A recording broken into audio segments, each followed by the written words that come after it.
Hello, everyone, and welcome to the last lap. Before we even get started, you guys are probably wondering what the heck is going on, but I'm in Matthew's house right now. We're kind of just hanging out down here. I drove down here to hang out and watch the cup race, so we decided to record together.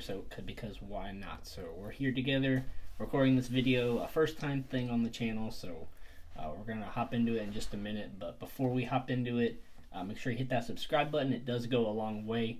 And also the like button, and you can check us out on Instagram and Twitter at The Last Lap News. We post some stuff on there as well. And how you doing? We're on a show together for the first time. Yeah. So, how you doing? It was good. It's nice to have him in the crib. Gotta have the perfect background. Gotta have the right background. I need to have a more. I need to have a display closer to the camera so you guys can see mine. But I have a pretty good one too. But it's a good collection. You probably have more race versions than I do at my house. So definitely a good backdrop. And it's great to be down here and celebrate, especially with this. He's got the life-size helmet here and all these mini helmets and all kinds of stuff. So it's cool to be in a different setting for once. But we're going to talk Dover. There was the Xfinity and the Cup race here. The Xfinity race was on Saturday. And the main story of that was Junior Motorsports. They dominated pretty much the entire race. And then in Stage 3, Austin Cindric kind of came out of nowhere and ended up stealing the win there. And Josh Berry ended up winning the Dash for Cash, surprisingly. I don't even think he was scheduled to race in this race until the last minute after he was qualified for it last week at Darlington. So it was great to see him come in and win the Dash for Cash. Him and Justin Allgaier put up a pretty good fight for it. They were racing for second in the final stage there, trying to win the Dash for Cash. So great for Josh Berry to win the Dash for Cash there. And Austin Cindric won, so that's an extra fantasy point for me heading into the Dakota races next weekend. So do you have anything to say about the Xfinity race really quick? It was definitely a much better race than the Cup race, which we'll get into. And it was definitely interesting for the most part of the race, except for the last 20, 30 laps when Cindric took the lead. It was basically over at that point, but it was definitely good. It was mostly between Josh Berry and Justin Allgaier for the lead, and also AJ Allmendinger was up there too as well. So it was definitely a really good Xfinity race. I liked what I saw.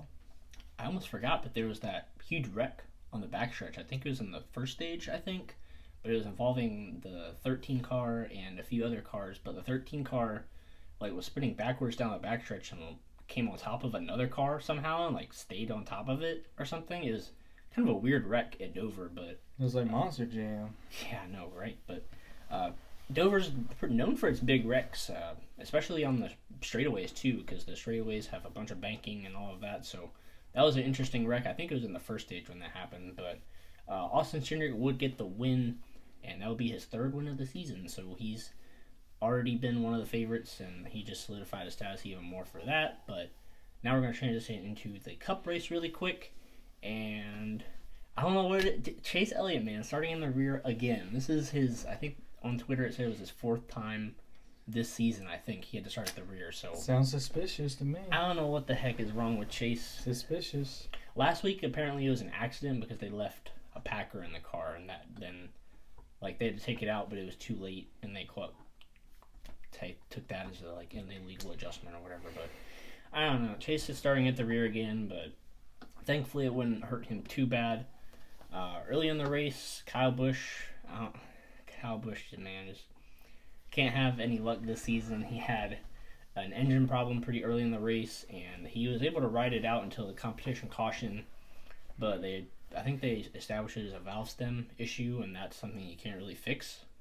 Apparently not until later in the race somehow, but he made it to the competition caution, pitted, and then he just stayed out there and let it ride out and went a few laps down. So we won't talk about that too much. I know it was a rough day for you, so we'll skip over that and act like that never happened. But there was a competition caution at lap 35, I believe, and then Truex was in the lead early until the competition caution, and then from there on it was the Hendrick Motorsports show. Hendrick Motorsports just went to school and took everyone to school this race. Kyle Larson was the main leader. He led over 200-something laps in this race, won Stage 1 and Stage 2. And then in Stage 3, it got a little bit hectic. There were a few cautions. Eric Almirola had a really big crash in stage 3, around 100 to go. Blew a tire and hit the wall really hard. And as he got out of the car, he was kind of ginger and kind of limping to the truck that took him to the infield care center. But he would be released and he was okay, but definitely a hard hit for him. Anytime you blow a tire and hit the wall that hard, it is a pretty hard hit. So good to see that he was okay. And then I think everybody pitted at that caution, I'm pretty sure. And then there was another caution with 83 to go, and the leader stayed out. So this was all the Hendrick cars. Larson, I think, was in the lead at the time, and then Bowman, then Elliott and Byron, maybe? I don't remember the exact order, but all 4 Hendrick cars were in the front of the field. They all stayed out, and a few other cars stayed out as well. Anthony Alfredo would get spun. That brought out another caution, and once again, the Hendrick car stayed out, and other cars did. And there was a debris caution with probably about 40 or 50 to go, somewhere in there. And once again, the leader stayed out. I'm surprised they made it that far on fuel. It was like at least 90 laps or something they went on fuel. But anyways, that brought out the caution again. And Bowman, I think Bowman won this race by his pit crew, because they got him out front on one of the cautions, and he stayed out front the rest of the way and led the rest of the race. So I think his pit crew really got it done for him. He would hold on to all the restarts at the end and end up winning his second race of the season. And if you told me Alex Bowman would have 2 wins right now in the season, I would say you're capping, bro. I was like I would, and he's the only Hendrick driver with 2 wins this season. If he told me that, I'd be like, bro, there's no way that Alex Bowman would have 2 wins and the only Hendrick car with 2 wins this season. But congrats to Bowman, man. He's really showing out so far this season. It's a breakout year for him.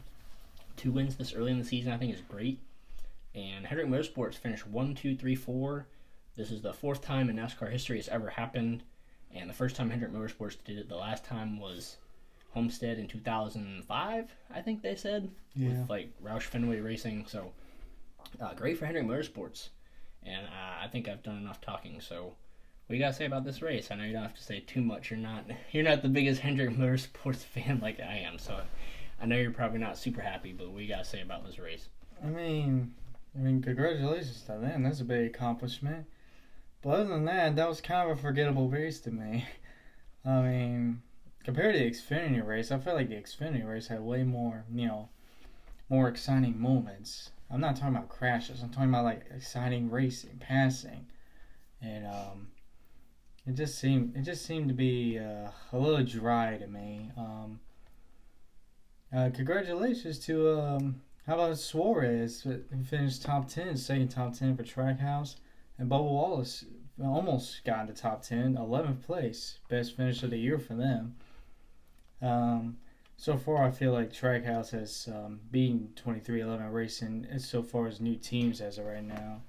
But there's still a lot to go ahead, so, one of those teams could, reach full potential by the end of the year, so we'll see.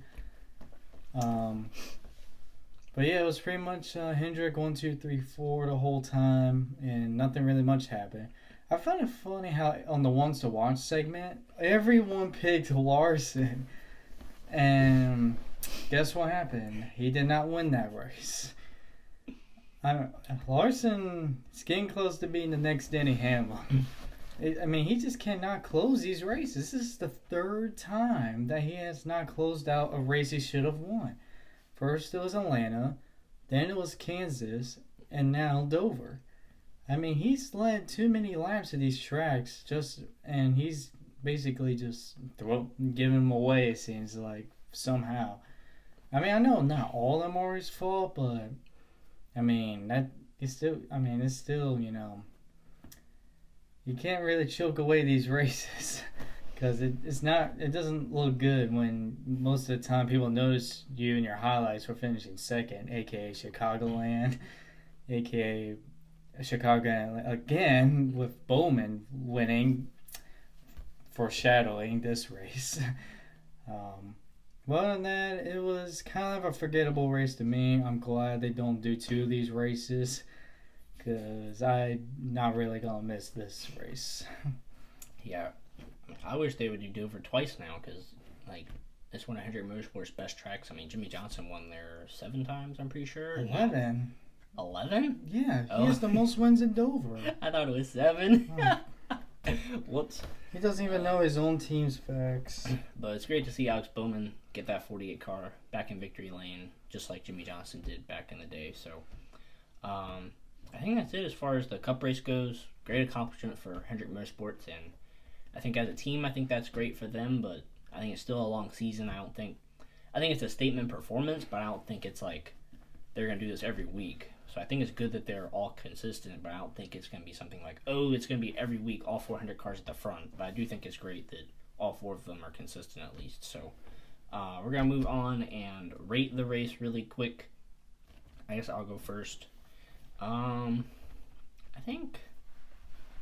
don't know, like, I think I'll give it a 5. I'll give it a 5 out of 10. Just kind of an average race, nothing too much going on. A few cautions, at least there were a few cautions. At least it didn't go green the whole time, and there were like only cautions for stage breaks. There were a few small cautions, and the pit strategy, well, not really, kind of pit strategy. Like, pit strategy didn't really mean that much because all the Hendrick cars and like Kevin Harvick, Bubba Wallace, and a few others stayed out, and then people like Denny Hamlin, Joey Logano, they came in and pitted, but tires didn't really mean that much in the end of the race. I mean, to be fair, Joey Logano drove up to 5th, but I don't think he could have gotten up to the Hendrick cars. But pit strategy kind of shook things up a little bit, and with Bowman getting out to the lead and being able to hold off Kyle Larson, I think that made it a little more interesting. But just an average race for me, I'll give it a 5. So what are you going to rate it?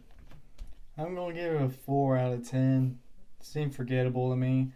Now, I'm not just saying that because, Hendrick Motorsports did all the history. That's not what I'm basing it off of. I'm basing it off on the race itself. I'm not basing it on who... I don't base these races based off who wins or which team makes history. Like when Kyle Busch won, I didn't give it 10 out of 10. So, anyways. Yeah, it's 4 out of 10. Besides those couple of cautions, I can't remember anything else that happened besides the 400 cars being up front. Yeah, these Dover races for the Gen 6 cars just hasn't been that good at all. I mean, I cannot remember a lot of Dover races with the Gen 6 car.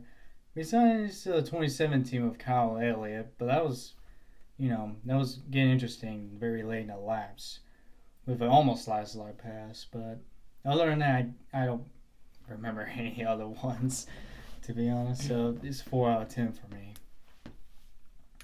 Yeah, I'm definitely looking forward to the next gen car, and especially next week. Next week's going to be a great race as well. But before we do that, we're going to update our fantasy points really quick, and those will be up here somewhere above our heads. But I got 1 point for Austin Cindric winning the Xfinity race, and none of us got our Cup picks right.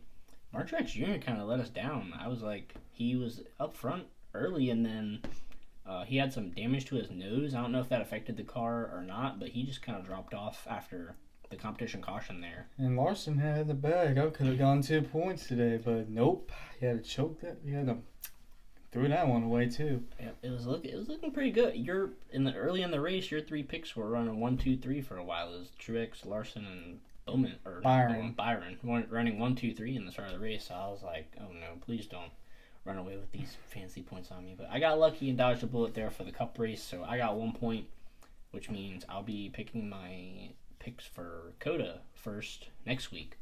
But I'm probably not going to be in the video. It might just be him recording for once, so that'll be fun. Yeah. If this man ends up recording a video by himself, hopefully he doesn't break anything or goof anything up. But anyways. Or have a bunch of people hating as a Kyle Busch fan doing the show. Anyways, that's going to wrap it up for this video. Like I said, Coda is going to be next week. First time they're going to be there. They're going to have practice and qualifying and all of that there. So that'll be great to finally see cars on track. Unfortunately, I probably won't be able to see much of the action at Coda. But I'm going to try to stay as up to date as I can. I'll be out of town. But hopefully I can stay up to date with it if I can. Because when you go into a road course, Chase Elliott, man, you got to watch out for him. So hopefully he can break through and get a win at the road course. But it would be unfortunate for him to win and me not see it. But anyways, that's going to wrap it up for this video, and we'll see you guys in the next episode.